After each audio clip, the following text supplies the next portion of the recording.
لن ینال اللہ لحومها ولا دماؤها، قربانی کے جانوروں کا گوشت اور اس کا خون اللہ کے پاس نہیں جاتا ہے۔ قربانی کا خون تو زمین میں بہہ جاتا ہے، گوشت آپ کھاتے ہیں، تقسیم کرتے ہیں، دوسروں کو کھلاتے ہیں، اللہ کے پاس کیا چیز پہنچتی ہے؟ وَلَٰكِن يَنَالُهُ التَّقْوَىٰ مِنكُمْ، تمہارے دلوں کی جو کیفیت ہے وہ اللہ کے پاس پہنچتی ہے، تمہاری نیت، تمہارا جذبہ، تمہارا خلوص، تمہارا تقویٰ، تمہارے دلوں کی کیفیت، یہ اللہ کے پاس پہنچتی ہے۔ ان الحمد للہ نحمده ونستعینه ونتوکل علیہ ونعوذ باللہ من شرور انفسنا ومن سیئات اعمالنا، من يهده الله فلا مضل له ومن يضلل فلا هادي له، واشهد ان لا اله الا الله وحده لا شريك له، واشهد ان محمدا عبده ورسوله۔ اللهم صل وسلم وبارك وانعم على عبدك ورسولك ونبيك محمد وعلى اله واصحابه اجمعين۔ يا ايها الذين امنوا اتقوا الله حق تقاته ولا تموتن الا وانتم مسلمون۔ يا ايها الناس اتقوا ربكم الذي خلقكم من نفس واحده وخلق منها زوجها وبث منهما رجالا كثيرا ونساء، واتقوا الله الذي تساءلون به والارحام ان الله كان عليكم رقيبا۔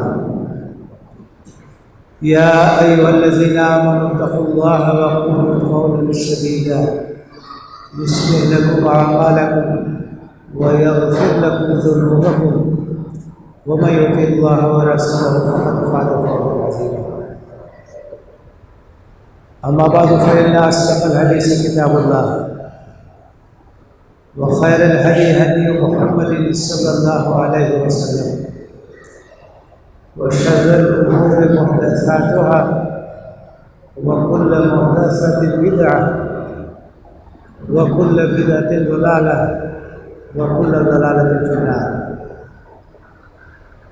اعوذ باللہ من الشیطان الرجیم، بسم اللہ الرحمن الرحیم۔ وَلِكُلِّ أُمَّةٍ جَعَلْنَا مَنسَكًا لِيَذْكُرُوا اسْمَ اللَّهِ عَلَىٰ مَا رَزَقَهُم مِّن بَهِيمَةِ الْأَنْعَامِ فَإِلَٰهُكُمْ إِلَٰهٌ وَاحِدٌ فَلَهُ أَسْلِمُوا وَبَشِّرِ الْمُخْبِتِينَ الذين إذا ذكر الله وجلت قلوبهم والصابرين على ما أصابهم والمقيم الصلاة ومما رزقناهم ينفقون۔ اور ہر امت کے لیے ہم نے قربانی کا طریقہ مقرر کیا تاکہ اللہ نے انہیں چوپایوں کی شکل میں جو رزق دیا ہے اس پر اللہ کا نام لے۔ بس تمہارا معبود واحد ہے تو تم اپنے آپ کو اس کے حوالے کر دو، اور بشارت دے دیجئے ان لوگوں کو جو فروتنی اختیار کرتے ہیں۔ یہ وہ لوگ ہیں کہ جب اللہ کا ذکر ہوتا ہے تو ان کے دل لرز جاتے ہیں، اور کوئی مصیبت آتی ہے تو یہ صبر اور ثبات کا مظاہرہ کرتے ہیں، اور نماز قائم کرتے ہیں، اور جو روزی ہم نے انہیں دیا ہے اس میں سے خرچ کرتے ہیں۔ حاضرین، یہ سورہ حج کی آیت نمبر 34 اور 35 ہے، اور جو سلسلہ کلام ہے اس میں اللہ تعالیٰ نے اس حقیقت کو واضح کیا ہے کہ مشرکین مکہ جو اسلام کی دعوت کی مخالفت کر رہے ہیں اور خانہ کعبہ کے متولی بن کر بیٹھے ہیں، اپنے آپ کو حضرت ابراہیم علیہ السلام کا وارث کہتے ہیں، حالانکہ ان کا ملت ابراہیمی سے کوئی تعلق نہیں۔ ابراہیم علیہ السلام توحید کے علمبردار تھے اور یہ شرک میں مبتلا ہے۔ خانہ کعبہ کو انہوں نے بت پرستی کا مرکز بنا دیا۔ یہ اس گھر کے متولی برقرار رہنے کے حقدار نہیں ہیں، اور اس کے بعد تاریخی حقائق واضح کیے گئے ہیں کہ کس طریقے سے حضرت ابراہیم علیہ السلام نے اس گھر کی تعمیر کی تھی، اور اس کے بعد حج کا اعلان کیا تھا، اور دنیا بھر سے لوگ حج کے لیے آ رہے تھے۔ توحید کا مرکز اس کو کس طریقے سے انہوں نے شرک کا مرکز بنا دیا، اور پھر اس سلسلے میں قربانی کی عبادت اور اس کی حقیقت کی وضاحت کی گئی۔ ایک بات تو ان آیتوں میں یہ کہی گئی ہے کہ قربانی ایک قدیم عبادت ہے۔ وَلِكُلِّ أُمَّةٍ جَعَلْنَا مَنسَكًا، ہر امت کے لیے ہم نے قربانی کا طریقہ مقرر کیا۔ تو قدیم ترین عبادت ہے، جسے نماز ہمیشہ رہی ہے، روزے کی عبادت رہی ہے، اسی طریقے سے قربانی کی عبادت ہمیشہ رہی ہے۔ اور اس کا ایک بہت واضح ثبوت یہ ہے کہ قرآن مجید میں سورہ مائدہ کے اندر حضرت آدم کے دونوں بیٹوں کی قربانی کا ذکر ہے۔ حابیل اور قابیل کی قربانی کا ذکر ہے۔ تو اس سے آپ اندازہ کر سکتے ہیں کہ قربانی قدیم ترین عبادت ہے، اور قرآن میں کئی مقامات پر قربانی اور نماز کا ذکر ایک ساتھ کیا گیا ہے۔ قُلْ إِنَّ صَلَاتِي وَنُسُكِي وَمَحْيَايَ وَمَمَاتِي لِلَّهِ رَبِّ الْعَالَمِينَ، کہہ دیجئے کہ میری نماز میری قربانی، میرا جینا میرا مرنا سب اللہ رب العالمین کے لیے۔ فَصَلِّ لِرَبِّكَ وَانْحَرْ، اپنے رب کے لیے نماز پڑھو، اسی کے لیے قربانی کرو۔ تو اس کا مطلب یہ ہے کہ نماز اور قربانی میں بھی بڑا گہرا تعلق ہے۔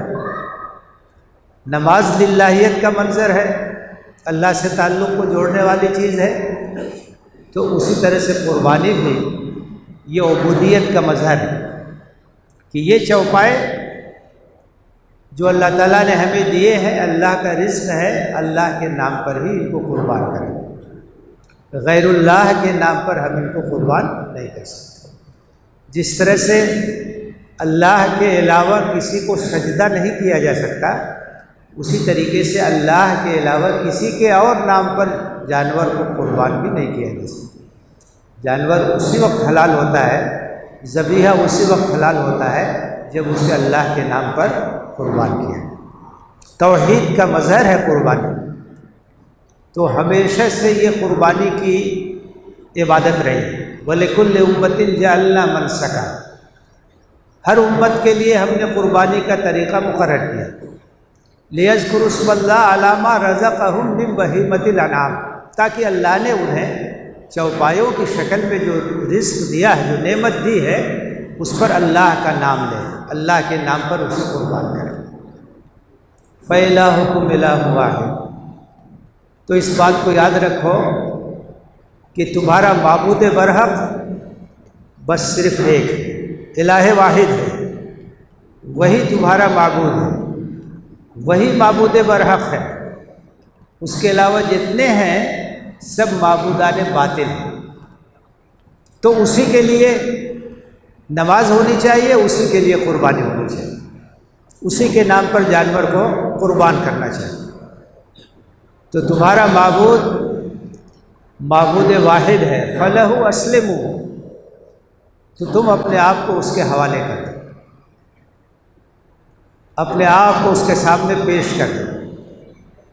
یہ جو قربانی ہے یہ بھی اس بات کی علامت ہے کہ ہم اپنے آپ کو اللہ کے لیے پیش کر رہے ہیں کہ اللہ جس طریقے سے آج تیرے نام پر ہم اس جانور کی گردن پہ چھری چلا رہے اور اس کا نذرانہ پیش کر رہے ہیں، اسی طرح سے اپنی جان کا نذرانہ پیش کرنے کے لیے تیار ہیں۔ یہی قربانی کی روح ہے۔ تو ماہ ذی الحجہ آنے والا ہے، اور ذی الحجہ کا جو مہینہ ہے اسی کی مخصوص تاریخوں میں حج کا فریضہ ادا کیا جاتا ہے اور قربانی کی عبادت انجام دی جاتی ہے۔ حج کی ادائیگی ہوتی ہے 8 ذی الحجہ سے لے کے 13 ذی الحجہ تک۔ یہ حج کے ایام ہیں، 5 ایام ہیں جن میں حج کے مناسک ادا کیے جاتے ہیں۔ 8 ذی الحجہ کو جتنے عازمین حج ہیں سب مکہ مکرمہ سے مینا جاتے ہیں اور وہاں اگلی صبح تک رہتے ہیں، اور 9 تاریخ کی صبح میں وہاں سے سب لوگ عرفات چلے جاتے ہیں اور عرفات کے میدان میں اکٹھا ہوتے ہیں اور عبادت کرتے ہیں۔ اور حج کے ارکان میں سب سے بڑا رکن وہی 9 تاریخ کو عرفات میں جانا ہے۔ ظہر اور عصر کی نماز وہاں ادا کرتے ہیں اور غروب آفتاب تک وہاں ذکر اور دعا میں مشغول رہتے ہیں، اور اس کے بعد وہاں سے مزدلفہ روانہ ہوتے ہیں۔ مغرب اور عشاء کی نماز مزدلفہ میں ادا کرتے ہیں، رات میں وہاں آرام کرتے ہیں، فجر پڑھ کے پھر 10 تاریخ کی صبح مینا آ جاتے ہیں۔ اور 10 تاریخ کو حجاج کو کئی کام کرنا ہوتا ہے۔ سب سے پہلے کنکریاں ماریں گے، اس کے بعد قربانی کریں گے، اس کے بعد اپنے بال مڈوائیں گے، احرام سے آزاد ہوں گے، اور اس کے بعد پھر مکہ مکرمہ جا کر کے طواف کریں گے۔ اس کے بعد 11 اور 12 کو مینا میں قیام رہتا ہے، کنکریاں ماری جاتی ہیں۔ 12 کی شام کو جو لوگ لوٹنا چاہیں وہ لوٹ جائیں، 13 تک جو لوگ رہنا چاہیں وہ مینا میں رہیں۔ فمن تعجل فی یومین فلا اثم علیہ ومن تأخر فلا اثم علیہ۔ 12 ذی الحجہ کی شام کو لوٹ سکتے ہیں، اور اگر رہے تو 13 ذی الحجہ کی شام تک وہاں رہیں۔ اس طریقے سے حج کے مناسک ادا ہوتے ہیں۔ حج کا جو فریضہ ہے یہ اپنے اندر بہت سے اسباق رکھتا ہے۔ یہ ہر سال مسلمانوں کا ایک عالمی اجتماع ہوتا ہے۔ حج کے موقع پر ساری دنیا سے فرزندان توحید مکہ مکرمہ میں اکٹھا ہوتے ہیں، لاکھوں کی تعداد میں اکٹھا ہوتے ہیں، اور دنیا کے کونے کونے سے آتے ہیں۔ تو یہ ایک مسلمانوں کا عالمی اجتماع ہے، اور اللہ کے رسول صلی اللہ علیہ وسلم نے جب حج کیا، جسے حجۃ الوداع کہتے ہیں، بڑی تعداد میں صحابہ نے آپ کے ساتھ اس میں شرکت کی، تو اس موقع پر آپ نے مینا میں خطبہ دیا، اور بڑا تاریخی خطبہ آپ نے میدان عرفات میں دیا۔ اس کا مطلب یہ ہے کہ حج کا موقع ایک ایسا موقع ہوتا ہے کہ جس موقع پر مسلمانوں کے جو سربراہ ہیں وہ سارے عالم کے مسلمانوں کو ایک پیغام دیتے ہیں، اور اس وقت کے جو حالات ہیں ان حالات میں رہنمائی کی جو ضرورت ہے وہ رہنمائی فراہم کرتے ہیں۔ یہ زبردست مقصد ہے حج کا، اور جب تک آپ دیکھیے خلافت قائم رہی تو خلفاء کی قیادت میں حج کا فریضہ انجام دیا جاتا تھا، اور اس موقع پر مملکت کے تمام حصوں سے جو گورنر ہیں، جو عمال ہیں، جو ذمہ دار ہیں وہ آتے تھے، ان سے رپورٹ لی جاتی تھی، مسائل پر گفتگو ہوتی تھی اور ہدایات دی جاتی تھی۔ تو یہ ایک زبردست طریقہ ہے دنیا بھر کے مسلمانوں کو عالمی طور سے پیغام دینے کا، ان کے ساتھ گفت و شنید کرنے کا، باہم بات چیت کرنے کا۔ آپ جانتے ہیں کہ حج کے لیے لوگ جاتے ہیں تو ایک مخصوص مقام پر پہنچنے کے بعد وہ احرام کا کپڑا پہن لیتے ہیں۔ احرام ایک یونیفارم ہے عازمین حج کے لیے۔ سفید چادر کے 2 ٹکڑے، ایک کو تہمت بناتے ہیں، ایک کو کندھے پہ رکھتے ہیں، یہی احرام ہے۔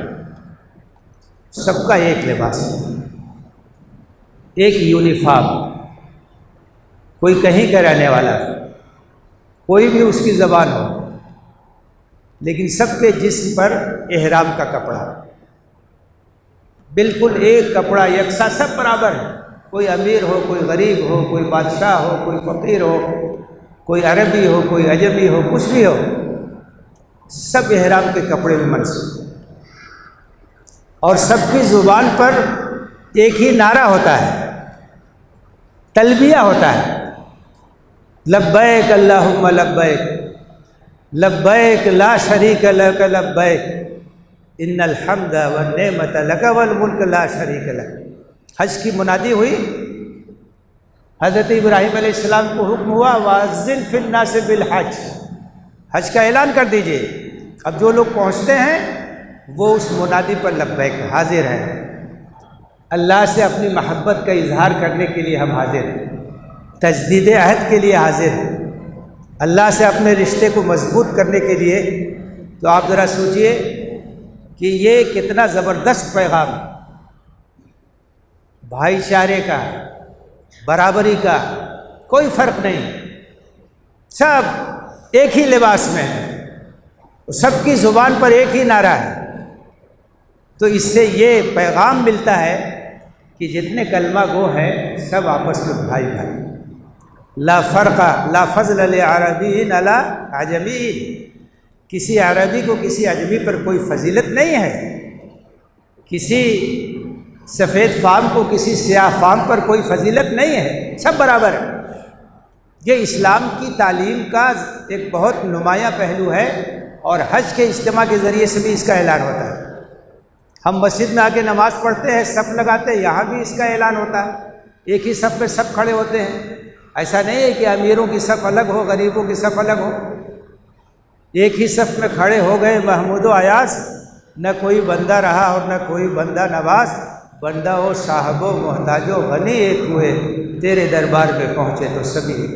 تو حج کا اجتماع یہ عالمگیر اسلامی اخوت کا بھی اعلان، بھائی چارے کا بھی اعلان، اور پھر وہاں اللہ کے گھر کا طواف ہوتا ہے، وارفتگی کے عالم میں، محبت کے عالم میں، جانثاری کے عالم میں اس گھر کا طواف کیا جاتا ہے جس کی طرف چہرہ کر کے ہم لوگ نماز پڑھتے ہیں، جو اس سرزمین پر اللہ کی عبادت کا پہلا گھر ہے۔ صفا مروہ کے درمیان سعی ہوتی ہے اور تمام مناسک اس طریقے سے ادا کیے جاتے ہیں، اور پھر وہاں قربانی کی جاتی ہے۔ جو لوگ اپنے اپنے مقام پر ہیں، عازمین حج وہاں قربانی کرتے ہیں، اور باقی لوگ اپنے اپنے مقام پہ کرتے ہیں۔ اللہ کے رسول صلی اللہ علیہ وسلم ہجرت کے بعد مدینہ پہنچے، ہر سال پابندی سے آپ قربانی کرتے تھے، اہتمام کے ساتھ آپ قربانی کرتے تھے، اور خاص طور سے دمبوں کی قربانی کرتے تھے آپ۔ اور آپ نے جب حج کیا تو آپ نے 100 اونٹوں کی قربانی پیش کی، 100 اونٹ کی قربانی اللہ کے رسول صلی اللہ علیہ وسلم نے پیش کی۔ تو قربانی یہ ایک اہم ترین عبادت ہے، اور اس کا اہتمام اللہ کے رسول نے کیا، اس لیے اس میں کوتاہی نہیں کرنی چاہیے۔ اس سلسلے میں جو لوگ بھی صاحب استطاعت ہیں، جو لوگ بھی قربانی کی قدرت رکھتے ہیں، ان کو قربانی کرنی چاہیے۔ اللہ کے رسول صلی اللہ علیہ وسلم سے پوچھا گیا کہ ما ھذہ الاضاحی یا رسول اللہ، قربانیوں کی کیا حقیقت ہے؟ تو آپ نے فرمایا سنت ابیکم ابراہیم، یہ تمہارے جد امجد ابراہیم کی سنت ہے، اس کے ذریعے سے ہم اس سنت کی یاد کو تازہ کرتے ہیں۔ لیکن یہ بات یاد رکھنی چاہیے کہ قربانی کا اصل پیغام کیا ہے، قربانی کی اصل روح کیا ہے۔ قربانی کا جو اصل پیغام ہے وہ یہ ہے کہ ہم اپنا سب کچھ اللہ کے راستے میں قربان کرنے کے لیے تیار ہیں۔ جانور کی قربانی ایک علامت ہے، جانور کی قربانی ایک رمز ہے کہ ہم اللہ کے نام پر جانور کو قربان کرتے ہیں، اور ہمارا جذبہ اور ہماری کیفیت یہ ہونی چاہیے کہ اللہ ہم اپنا خون بھی تیرے راستے میں بہانے کے لیے تیار ہیں، اپنا سب کچھ اللہ کے راستے میں قربان کرنے کے لیے تیار ہیں۔ ہم یہ دعا پڑھتے ہیں ان صلاتی و نسکی و محیای و مماتی للہ رب العالمین لا شریک لہ و بذالک امرت وانا اول المسلمین۔ میری نماز، میری قربانی، میرا جینا، میرا مرنا سب اللہ رب العالمین کے لیے، اس کو کوئی شریک نہیں، میں سب سے بڑھ کر کے فرمانبرداری کا ثبوت دینے والا ہوں۔ تو قربانی کا مقصد صرف گوشت کھانا نہیں ہے، قربانی کا اصل مقصد جذبہ قربانی پیدا کرنا ہے، تسلیم و رضا کا وہ جذبہ پیدا کرنا ہے جو حضرت ابراہیم اور حضرت اسماعیل کے اندر تھا، اور اس احساس کے ساتھ قربانی کرنا ہے کہ یہ بھی اس ذبح عظیم کا حصہ ہے جس کے بدلے میں حضرت اسماعیل علیہ السلام کو چھڑایا گیا۔ وَفَدَيْنَاهُ بِذِبْحٍ عَظِيمٍ۔ مفسرین کہتے ہیں کہ جو بات کہی گئی ہے قرآن میں کہ ہم نے عظیم قربانی کے بدلے میں ان کو بچا لیا، تو جتنی قربانیاں ہو رہی ہیں اور قیامت تک جتنی قربانیاں ہوں گی یہ اسی فدیے کا حصہ ہے، آپ کی قربانی بھی فدیے کا وہی ایک حصہ ہے۔ اس احساس کے تحت قربانی کیجیے۔ کیا جذبہ تھا حضرت اسماعیل کے اندر، کیا جذبہ تھا حضرت ابراہیم کے اندر، کس طرح سے اپنی زندگی میں انہوں نے قربانیاں دی، اسی طرح سے ہمیں بھی قدم قدم پر قربانی کے لیے تیار رہنا چاہیے۔ لَن يَنَالَ اللَّهَ لُحُومُهَا وَلَا دِمَاؤُهَا۔ قربانی کے جانوروں کا گوشت اور اس کا خون اللہ کے پاس نہیں جاتا ہے، قربانی کا خون تو زمین میں بہہ جاتا ہے۔ گوشت آپ کھاتے ہیں، تقسیم کرتے ہیں، دوسروں کو کھلاتے ہیں، اللہ کے پاس کیا چیز پہنچتی ہے؟ وَلَٰكِن يَنَالُهُ التَّقْوَىٰ مِنكُمْ۔ تمہارے دلوں کی جو کیفیت ہے وہ اللہ کے پاس پہنچتی ہے، تمہاری نیت، تمہارا جذبہ، تمہارا خلوص، تمہارا تقویٰ، تمہارے دلوں کی کیفیت، یہ اللہ کے پاس پہنچتی ہے۔ اللہ تعالیٰ اسے نہیں دیکھتا ہے کہ آپ کے جانور کی قیمت کتنی ہے، کتنا مہنگا ہے، یہ نہیں دیکھتا۔ بڑی نمائش ہوتی ہے قربانی کے جانوروں کی، کوئی حیثیت اللہ کے نزدیک نہیں۔ اللہ کے نزدیک حیثیت یہ ہے کہ آپ کی نیت کیا ہے، آپ کا جذبہ کیا ہے، کیوں آپ قربانی کر رہے ہیں؟ دکھانے کے لیے قربانی کر رہے ہیں تو اللہ تعالیٰ کے یہاں کوئی اجر اور ثواب نہیں ہے۔ آپ کی نیت اگر اچھی ہے، آپ کے اندر اخلاص ہے، تو قربانی کے جانور کا خون زمین پر گرنے سے پہلے اللہ تعالیٰ کے یہاں مقبول ہو جائے گا، ایک ایک روے کے بدلے میں اجر ملے گا۔ تو اصل جو پیغام ہے قربانی کا وہ اپنی نگاہوں کے سامنے رکھنا چاہیے اور اس کا ثبوت ہماری زندگی سے ملنا چاہیے۔ فرمایا وبشر المخبتین، جو لوگ فروتنی اختیار کرتے ہیں، عاجزی اختیار کرتے ہیں، ان کو بشارت دی۔ اس کا مطلب یہ ہوا کہ جو سچا مخلص مومن ہوگا اس کے اندر گھمنڈ نہیں ہوگا، اس کے اندر تکبر نہیں ہوگا، اس کے اندر غرور نہیں ہوگا، خاکساری اختیار کرنے والا، فروتنی اختیار کرنے والا، اللہ کے سامنے اپنے آپ کو بچھا دینے والا ہوگا، متواضع ہوگا۔ یہ اہل ایمان کی صفت ہے۔ اور ان کے 4 اوصاف کا ذکر کیا ہے۔ الذین اذا ذکر اللہ وجلت قلوبہم، یہ وہ لوگ ہیں کہ جب اللہ کا حوالہ دیا جاتا ہے، اللہ کا ذکر کیا جاتا ہے تو ان کے دل لرز جاتے ہیں، ان کے دل کانپ جاتے ہیں، ان کی آنکھوں میں آنسو آ جاتا ہے، اللہ کے جاہ و جلال کو جانتے ہیں، اللہ کی قدرت کو جانتے ہیں، وہ جانتے ہیں اس کی گرفت بہت سخت ہے۔ تو جب اللہ کا ذکر ہوتا ہے، جب اللہ کی آیتیں پڑھ کے سنائی جاتی ہیں، جب اللہ کا حوالہ دیا جاتا ہے تو کانپ جاتے ہیں، وجلت قلوبہم، لرز جاتے ہیں۔ والصابرین علی ما اصابہم، اور ان کی ایک صفت یہ ہے کوئی بھی مصیبت آئے گھبراتے نہیں، جانتے سب اللہ کی طرف سے۔ آزمائشیں اے دل سخت ہی سہی، لیکن یہ نصیب کیا کم ہے کوئی آزماتا ہے۔ تو وہ جانتے ہیں کہ ایمان کے راستے میں آزمائش ہے۔ حضرت ابراہیم علیہ السلام کو کتنا آزمایا گیا، حضرت اسماعیل علیہ السلام کو کتنا آزمایا گیا، اللہ کے رسول صلی اللہ علیہ وسلم کو کتنا آزمایا گیا، تمام انبیاء کو آزمایا گیا۔ تو ایمان اور آزمائش یہ دونوں چیزیں تو لازم و ملزوم ہیں. اس راستے میں تو قدم قدم پر قربانیاں دینی ہیں. تو اہل ایمان کی صفت یہ ہے کہ مصیبت آئے تو وہ گھبراتے نہیں، بلکہ وہ صبر اور ثبات کا ثبوت دیتے ہیں، استقامت کا ثبوت دیتے ہیں. ھذا ما وعدنا اللہ ورسولہ وصدق اللہ ورسولہ. کہتے ہیں اس کا تو وعدہ اللہ اور رسول نے کیا تھا اور سچا وعدہ کیا تھا. ان کے ایمان میں اور اضافہ ہوتا ہے، ان کے یقین میں اور اضافہ ہوتا ہے. تو ان کی صفت یہ ہے کہ وہ صبر اور ثبات کا پہاڑ ہوتے ہیں. والمقیم الصلاۃ. اور ان کی ایک صفت یہ ہے نماز کی پابندی کرتے ہیں، نماز قائم کرتے ہیں، نماز کی حفاظت کرتے ہیں، نماز کی نگہداشت کرتے ہیں، نماز کو برابر پڑھتے ہیں اور دل لگا کے پڑھتے ہیں، ظاہری اور باطنی آداب کی رعایت کرتے ہوئے پڑھتے ہیں. نماز کی پابندی یہ مومن کی علامت ہے. وَمِمَّا رَزَقْنَاهُمْ يُنْفِقُونَ. اور ان کی یہ خوبی یہ ہے کہ جو رزق ہم نے دیا ہے اس میں سے خرچ کرتے ہیں. یہ جو کچھ ہمارے پاس ہے سب اللہ کا دیا ہوا ہے. اللہ کے راستے میں اگر ہم خرچ کریں گے تو اللہ تعالیٰ اس کا اجر دے گا، اللہ تعالیٰ اس کا ثواب دے گا، اللہ تعالیٰ اسے قبول کرے گا. تو انفاق فی سبیل اللہ، اللہ کے راستے میں خرچ کرنا، یہ اہل ایمان کی صفت ہے. اور یہ بات بھی یاد رکھنے کی ہے کہ اس کی اہمیت نہیں ہے کہ آپ نے کتنا خرچ کیا، اہمیت اس بات کی ہے کہ آپ نے کس جذبے کے ساتھ خرچ کیا.